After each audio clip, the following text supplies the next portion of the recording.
আজ হচ্ছে মঙ্গলবার, ঘড়িতে বাজছে সকাল 11টার। আজকের ব্লগটা এখন শুরু করছি। নতুন একটি ব্লগে তোমাদের সবাইকে জানাই স্বাগতম। তোমরা সবাই নিশ্চয়ই খুব ভালো আছো। আমিও খুব ভালো আছি। আর আজকের ভিডিওটা কবেকার জানো? জন্মাষ্টমীর পরের দিনের ভিডিও। জন্মাষ্টমীর ভিডিও তোমরা অনেক আগে পেয়ে গেছো, আর এই ভিডিওটা তোমরা অনেক পরে পাচ্ছ। ভেবেছিলাম যে জন্মাষ্টমীর ভিডিওটা আগেই দিয়ে দিই, আর মাঝখানে আমি কাজে এত বেশি ব্যস্ত ছিলাম বা কাজে হয়তো মনও বসাতে পারছিলাম না, এই জন্য ভিডিওগুলো পেন্ডিংই পড়েছিল, এডিটার করা হচ্ছিল না। ভাবলাম আস্তে আস্তে পুরোনো ভিডিওগুলো সব এডিট করে দিতে থাকি, ফোনের তো স্পেস ফুল হয়ে গেল। আর উপরের ঘরে কাল যেহেতু পুজো হয়েছিল, প্রচুর কাজকর্ম ছিল। উপরের ঘরগুলো সব শ্যাম্পু দিয়ে পুছে দিয়ে ঠাকুরের বাসনগুলো নামিয়ে নিয়ে আসলাম। আজ রান্না বান্না তেমন ভাবে কিছুই করিনি, কেননা এই কাজগুলো সব করতে হবে, এই জন্য। একার হাতে তো সব দিকের কাজগুলো গুছিয়ে করতে হয়।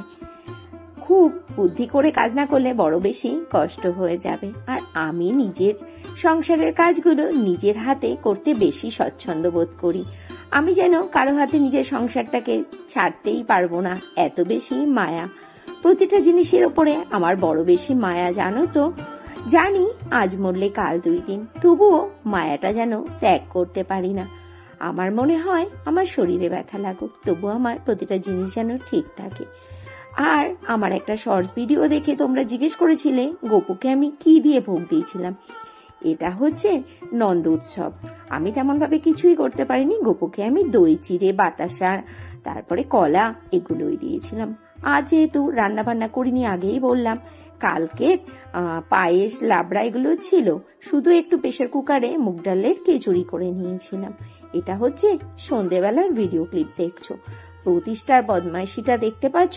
ভাবলাম চুপি চুপি তোমাদের সাথে রহস্যটা পাশ করে দিই, তোমাদেরকে দেখিয়ে দিই। দেখো, ছেলে মোবাইল ঘাটছে, আরো চুপি চুপি করে কিরকম করে খাট ঝাড়া ঝাঁটাটা নিয়ে ওর পেছনে লাগছে। একটু পরেই বাড়িতে বাঁধবে দক্ষ যুদ্ধ।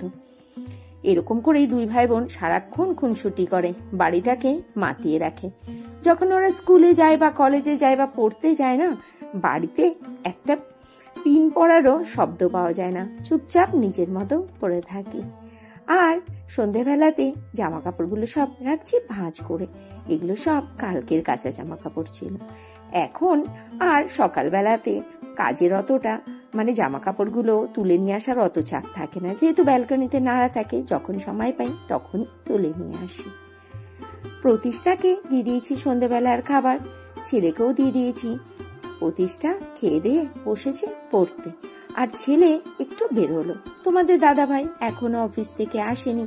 যতটা সম্ভব সন্ধেবেলার কাজগুলো গুছিয়ে রাখার চেষ্টা করছি। আর দুপুরবেলাতে যে চিড়ে ভোগটা দিয়েছিলাম, এটা সন্ধেবেলাতে মেখে নিচ্ছি। সন্ধেবেলায় টিফিন হিসেবে এটা ব্যবহার হয়ে যাবে।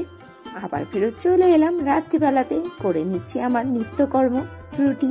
রুটি তো আমাকে করতেই হবে, এটা তো তোমরা জানোই। আমার ছেলে মেয়েগুলো না মহাবিচ্ছু, রুটি, লুচি বা পরোটা কিছু আমাকে বানাতেই হবে। তোমাদের দাদা ভাই অফিস থেকে আসার সময় কিনে নিয়ে এসেছে আলুর দম ফ্রাই। আজকে ডিনারে রয়েছে রুটি, আলুর দম ফ্রাই আর আম। এটা দিয়েই ডিনারটা সেরে নেব। আর আজকের ব্লগটা এখানেই শেষ করছি। সবাই খুব ভালো থেকো, সুস্থ থেকো, সাবধানে থেকো।